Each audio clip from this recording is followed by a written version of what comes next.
who has co-authored guides for educators and landowners on topics such as wetlands management and stream bank stabilization. She has been a consultant for the Crown of the Continent Landscape Collaboration and the National Drought Resiliency Project. And for the Society of Conservation Biology, she co-developed best practices for scientists conducting research internationally in faith and indigenous communities. Sue lives in Bozeman, Montana with her husband, Scott. They have 2 adult daughters and 1 wound-up border collie. Please join me in giving her a warm Rotary welcome. Well, good morning, everybody. Can everybody hear me okay? Okay, great. Your Zoom meetings are just like our Rotary Zoom meetings. It's a crazy world we're living in right now. And it's kind of fun. I mean, it sounds like you all have a good sense of humor, in which we all have to have during this COVID craziness, I'll tell you. Thanks for some time with you all. As Evan said, I've lived in Montana for quite a while. And I joined our local Rotary Club here about 10 years ago, and mostly because I'm pretty interested in international projects. And I wanted to share with you one that we're working on right now. This is not a pitch. I'm not looking for money, but I did want to reach out to my hometown club just to share this project with you. By the way, we have here in Bozeman, Montana, where I live, we have 2 clubs. We have the Bozeman Sunrise Rotary, which I'm a member of. We have about 110 members. And so those Zoom calls are a little wacko, to be honest with you. And then we have a noontime club, which meets when you do. And that's a great group too. So I'm here presenting about a project, a global grant. Has your club been involved in any Rotary global grants? That's what I figured you had, yeah. So you know that it takes a while to put one together, and it also requires connections with lots of other clubs. And I'm here in place of our International Committee Chair, Dr. Mary Hubbard, who's helped us put together this great project in Nepal. And she is a National Geographic Earth scientist who teaches here at Montana State University. And because of her work, her life's work in Nepal, where she does all of her research, she's very connected now with the academic and the school administration and local government community there in Kathmandu, and also has gotten to know a lot of people in the local Rotary Club. And through her work and connections, she's done a great job of understanding the needs of the local school systems. And as you can imagine, with the earthquakes and just general poverty, and now with COVID, it's just a really rough time for the schools there. Right before COVID hit, Mary invited any members of my local club to go over with her. And those who had some money in the bank bought a big plane ticket and went over with her. The 6 members of our club joined her and helped do a needs assessment with the local Rotary Club there in Kathmandu. And they visited 6 schools, and they could see immediately there were lots of things that were needed. Basically, you would think, well, it's true in infrastructure in the schools, but really the teachers, who are very smart, just are lacking training in leadership, and really specifically in English language teaching. To learn the English language in Nepal is a huge deal. Because those kids need that to get a good job. You really need to know English. So a lot of what we're focusing on is reaching out to these 6 schools over the next 3 years in teacher training, and then getting some infrastructure going in the schools that really need like a big screen TV or something like that for teaching. I do have here a 10-minute video. Would you like me to show it? Because there are lots of photographs, and actually Mary Hubbard, who's our committee chair, is narrating it, and it'll give you a good idea of this thing. If you are interested, if your club is interested in becoming part of it, it would mean, we've raised most of the money, but we're always looking for partnerships, and it would be great to travel with some of you, because over the next 3 years, members of lots of clubs hope to go over there to these schools, if any of you are interested. But right now, maybe what I'll do is share my messy screen here and show you this video, which is narrated by Dr. Mary Hubbard. And you can get an idea, and then I'll stay on for a couple minutes after if you want to ask any questions. Does that sound good? Hey, just one question, Sue. Yeah. It's Jim. Hi, Jim. Just real quick, tell us about where Nepal is. Well, it's in Asia, and it's the lower part of the Asian continent, and it's a long trip to get there. You know, it's the Himalaya, so Everest is there, and it's a very high elevation country, which is actually in a lot of political turmoil right now. So it's really hard to get, there is government support for schools, but it's kind of a shaky political system. So yeah. Thank you. Hopefully I can get my screen up here. And then hopefully I'll do the right thing and push the right buttons. Can you hear that?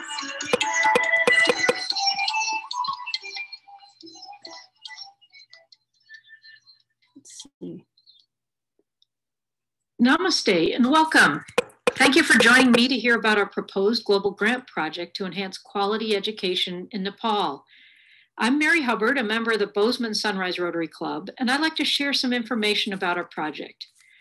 We're partnering with the Tripuraswar Rotary Club in Kathmandu, and we've previously worked with this club on 2 smaller grants. Our project would support activities at 6 schools in the greater Kathmandu area for 3 years, and we hope that you might consider joining us. These schools are in impoverished areas and are challenged by a number of things. First, they have high dropout rates. Poverty, as I mentioned, is a problem, and parents of these kids often move around looking for work, and sometimes the kids move too, and sometimes the kids live with other families while their parents move. There's a low attendance by girls in particular, and a higher dropout rate in the older grades by these young women. The schools are plagued with low test scores, and generally they lack functioning technology or technology at all. And several of the schools suffer lingering earthquake damage. Some of the children in these schools come from Nepal's lowest castes, which leads to discrimination from other children and sometimes from staff. Parents hope that their children can seek labor jobs outside of Nepal when they're older, so they have sought out these particular schools because they've been designated as English medium schools. The Ministry of Education, however, would like to see children well educated so they can develop skills to stay in Nepal and to build new businesses and to build the economy. Many of the factors I've mentioned contribute to the high dropout rates. In the earliest grades, there can be 95 to 100% enrollment, but by grade 8, just over half the children have typically dropped out. And by grade 12, the number of dropouts can be as high as 80%. Our project will address these issues through multiple activities with the goal of ensuring a better life for some of Nepal's neediest children. We're partnering with a local NGO to provide teacher training and support for new teaching activities. These activities can only be sustained with strong leadership, so we plan to work with school managers, parents, and community members. And with age-appropriate curriculum and approaches in the classroom, we aim to empower these children. Typically, the Nepali school system is based on a memorization approach, and we would like to work with teachers to introduce a more active learning type of teaching and learning. The 6 schools were selected based on need and existing relationships with the Tripuraswar Rotarians. These schools have been designated, as I mentioned, as English medium, but most of the teachers express that they don't have confidence in their English, which further challenges their teaching. These schools can be reached in less than a day from Kathmandu, so you can typically get out to the school and back within a day. And so this will help facilitate frequent visits by the Kathmandu Rotarians, as well as those of us who participate in travel. So on this map shown here, Kathmandu is in central Nepal, and in the Google Earth image, Kathmandu Valley is this area in the lower and central part of the image. And the blue bubbles represent the school locations. So you can see their relative distance between each other and to the city of Kathmandu. Last December, a small group of Bozeman Sunrise Rotarians visited Kathmandu. We were hosted by our Trapiraswar partners, and together we visited the schools to conduct a needs assessment. The needs were pretty uniform from school to school. Teachers expressed an interest in training, both in pedagogy and in English, and in some cases in content. They need access to technology, and this has become even more apparent during COVID. There's a need for classroom teaching aids, and in particular, science lab materials. The libraries and classrooms need books, and in some cases, there are infrastructure needs such as desks and chairs, or even classroom doors. Our proposed project will align with the Nepal Literacy Mission's TEACH program. These goals for this program grew out of the Ministry of Education's desire to improve the learning environment. T is for teacher training and support, E for e-learning, A is for adult literacy for parents and for community members. C is child development through age-appropriate curriculum and extracurricular activities. And H is for happy school, which means making schools attractive facilities with painted walls, posters in the classroom, educational content, things that would make the school inviting for children in the community.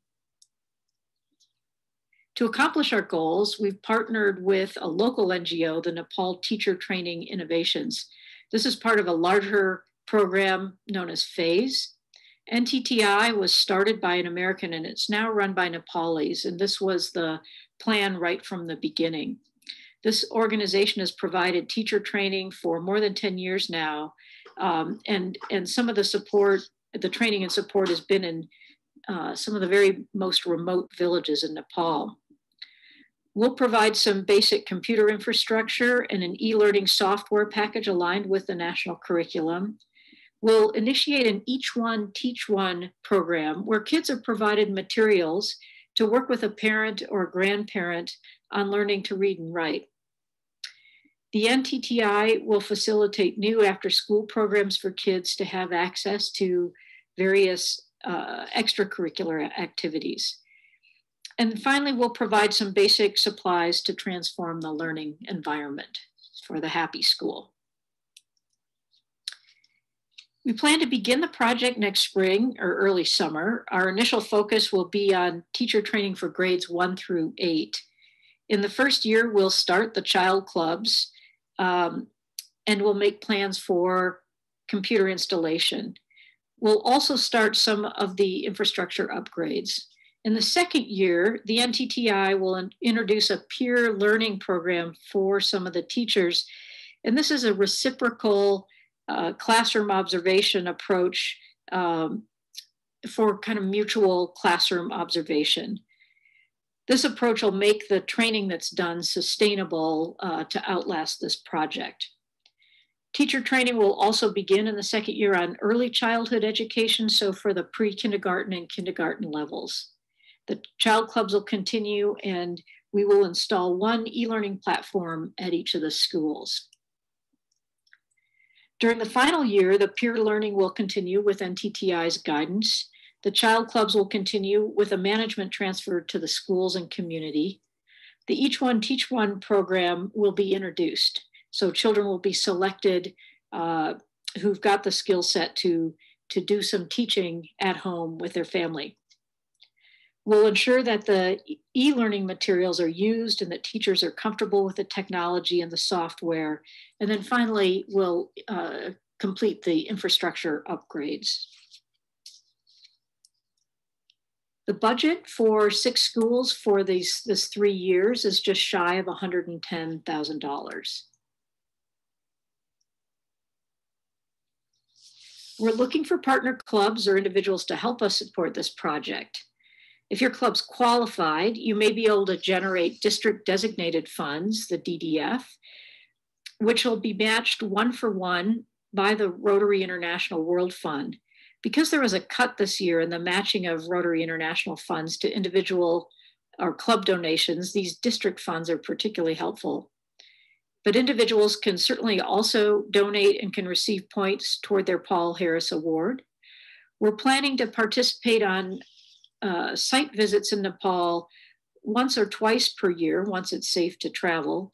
And we certainly invite supporting partners to join us. This is an excellent opportunity to make a lasting impact on the education of children in Nepal. If your club or individuals from your club are interested, please contact myself, Mary Hubbard, or Nikki Nazer, both Bozeman Sunrise Rotarians, or any of our club members would be fine too. So thank you for your attention, and namaste.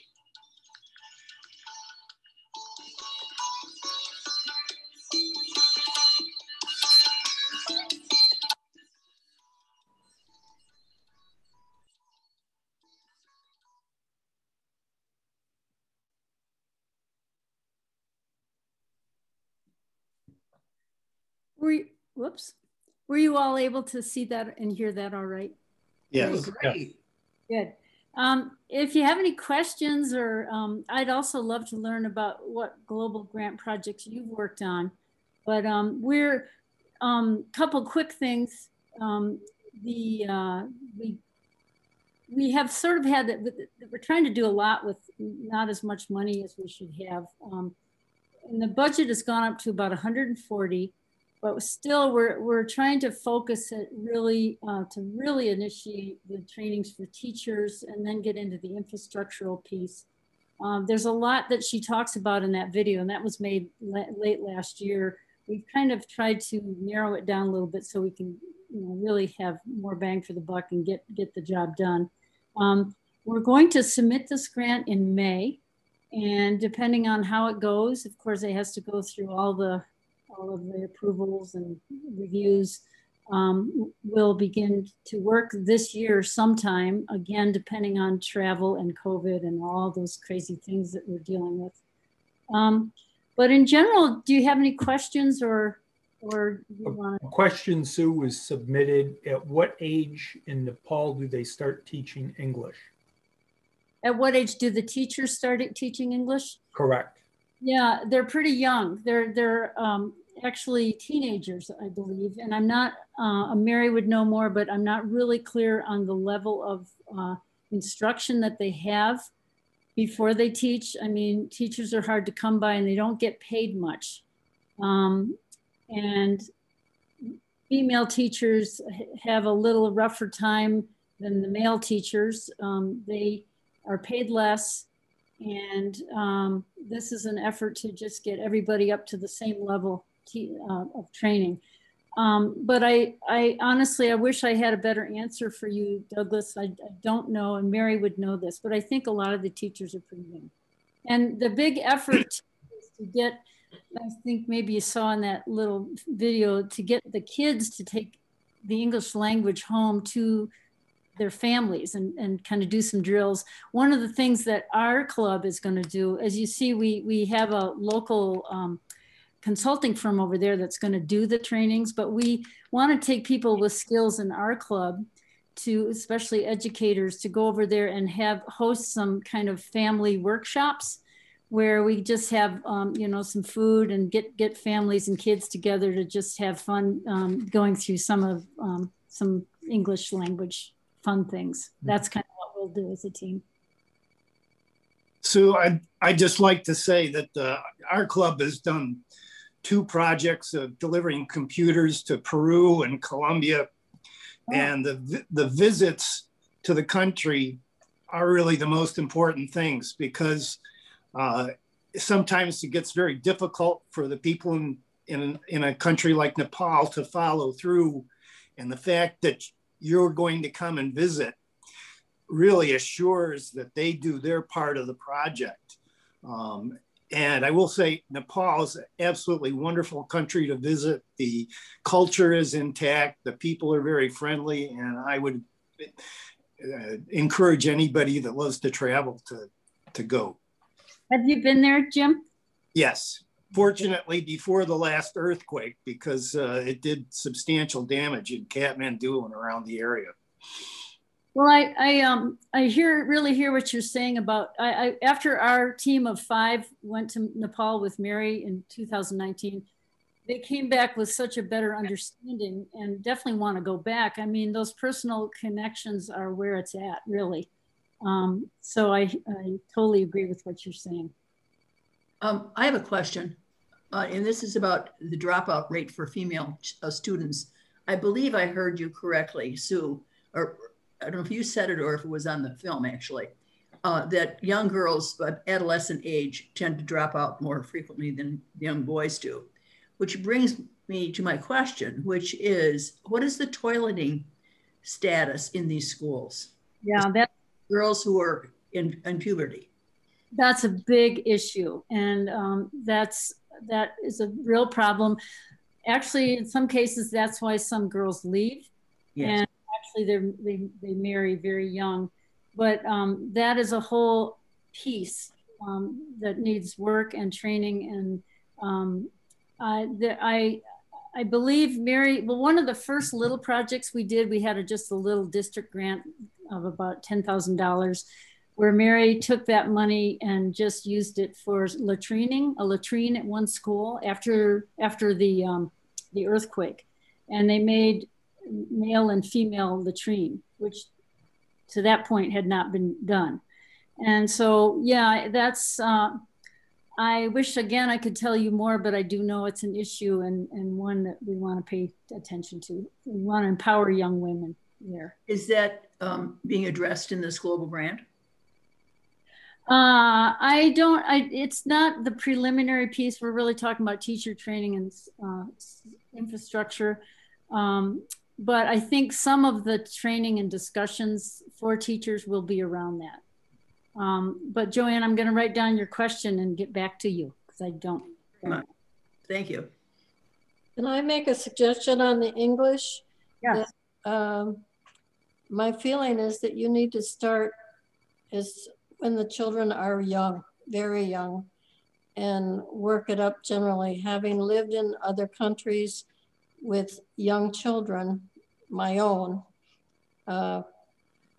they were like beginners, and now 50 years later, they're still speaking the language. Yes, agreed, Jean. This training begins with elementary school teachers. And if it's successful, it'll go up to high school for those kids who are there. But yes, it really does focus initially on the elementary school teacher training for that very reason. Right. Hey, Sue, the first question you asked was, you'd like to hear a little bit about what we're doing for global grants.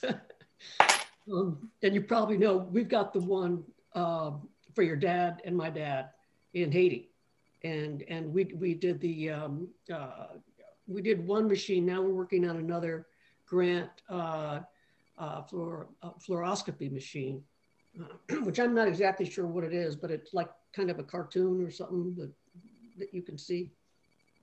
And the problem is it's very difficult getting around right now. But we've been spreading our wings out and making a lot of friends in Haiti. And there are now 64 medical professionals that work at the hospital. Wow, that's fantastic. That's really great. But you knew that. I did know that, yeah. How many children will be impacted by this? Pardon me? How many children in total in the 6 schools will be impacted by this? Well, that also is a good question. It's about 1,000, but it spreads out beyond that. And of course, this is only 6 little schools. Well, they're not little. A lot of kids come from far and wide to each of these schools. what we hope to do is sort of replicate this program. We're kind of testing the water. Of course, there's so many groups that do this kind of work in Nepal, so many other service organizations, and we're trying to, you know, find those places of need and try to create this English language teacher training or support it from the local consultants to go much farther than these 6 schools. So initially it's not a lot of students, 1,000 maybe, I think it's the number, 1,000 to 2,000, but it will, hopefully it can ramp up if it's a successful global grant. But I'm gonna verify that number too. I wish Mary was here. But of course we want to train as many teachers as we can. And that they will share that with as many students as they can. In the teacher training, is that the government agency that's actually doing the training, or are you folks doing some of that? There are government guidelines, but we are working with a consulting firm that does teacher training, sometimes for the government, sometimes without the government. But it has to follow the government educational guidelines. So, and one of them has to do with English training. So we are not doing the training. We are providing the money for the trainers, the train the trainer program. Yeah.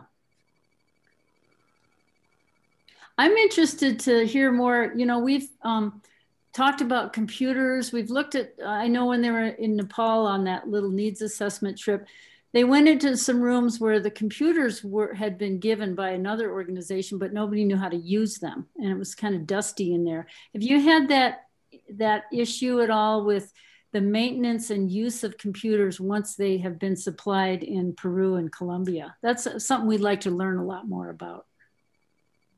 Electricity seemed to be as much of a problem as anything. Yeah. And the upkeep and maintenance of computers, because we all know that they do die over time. Yeah. They certainly don't seem to have the technical expertise to keep the computers going. But the ones that we saw in Colombia were, you know, being maintained and were being used. It was just a matter that there were only like 2 or 3 for a whole classroom of 40 kids. So, I mean, teachers had to space out who was on at what time. Yeah. It sounds like you have traveled to Colombia and Peru as a club. Yeah. Club members have gone to both places. Right. We are currently working or trying to start a global grant with a group in Tanzania, Western Tanzania, almost to Lake Victoria. It sounds like we are doing almost identical work in the 2 places. We're trying to submit that grant as well in May for funding in July. You aren't going to get funding in May because the World Fund is running out of money this year. So you will get it, you know, if your grant's approved, we'll get it July 1st for funding. That is going to kind of hold things up just a little bit. That's what we're hearing. Yeah.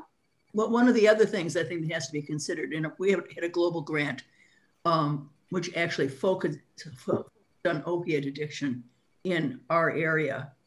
And one of the things we learned over the 3 years of that particular grant is 3 years really isn't enough.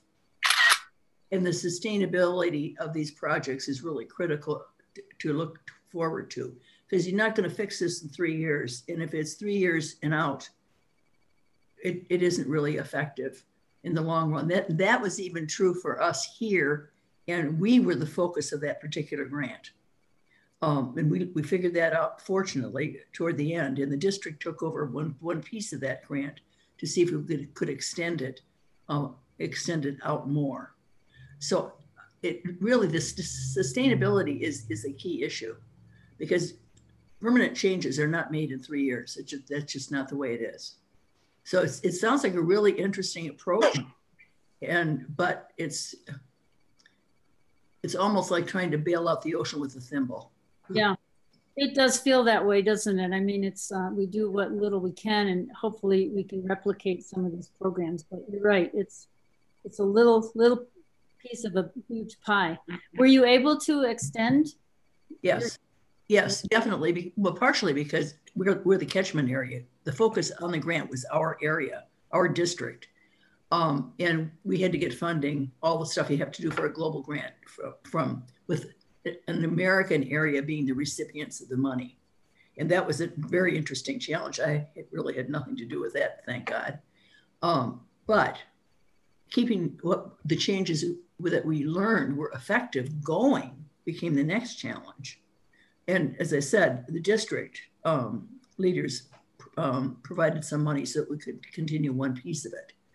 And of course, there are other governmental agencies, both state and national in this country, that are also working on the same things.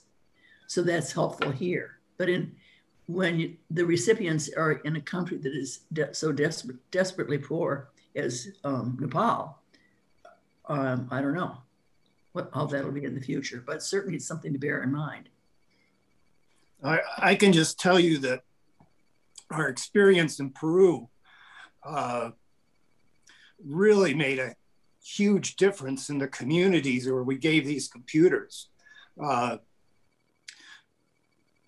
community was up in the mountains and was trying to become a tourist destination. Within just a few years, they had a big presence on the internet and actually developed into a destination vacation area. So you can be very hopeful that even it really gives a jump start to the kids in the communities that they're in. So I encourage it. Yeah, and the beauty of these projects, I think, is when you kind of inspire a young kid to kind of come back to their community or build out what they've received, that's a good thing.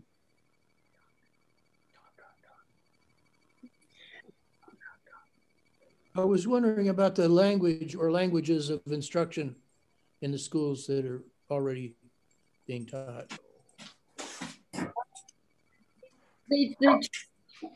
That's also a question I can't fully answer. I think it's a native language, but they do have English classes all in English, but it's not done with a lot of good guidelines. And so most of the instruction is in the native language except for the English class.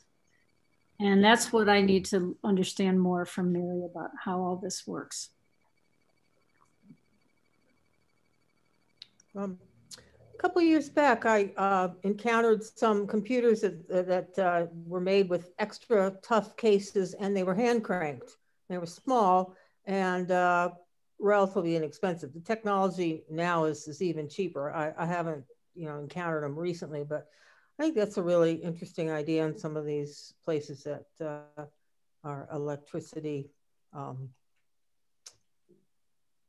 Solar panel powered computers as well. Yeah, I mean, to learn computer skills, that's a great way to do it. Of course, the broadband is the big issue. Even here in Montana, most of our tribal reservations have very poor broadband service. And that's the next issue is you can use the computer, but can you send the information? And so lots of challenges.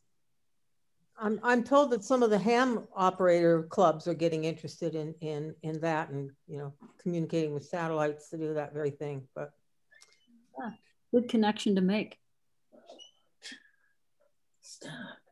Well, I wanted to thank you. I don't know how your club runs or how long you stay on. I don't want to get in the way of any other business that you do.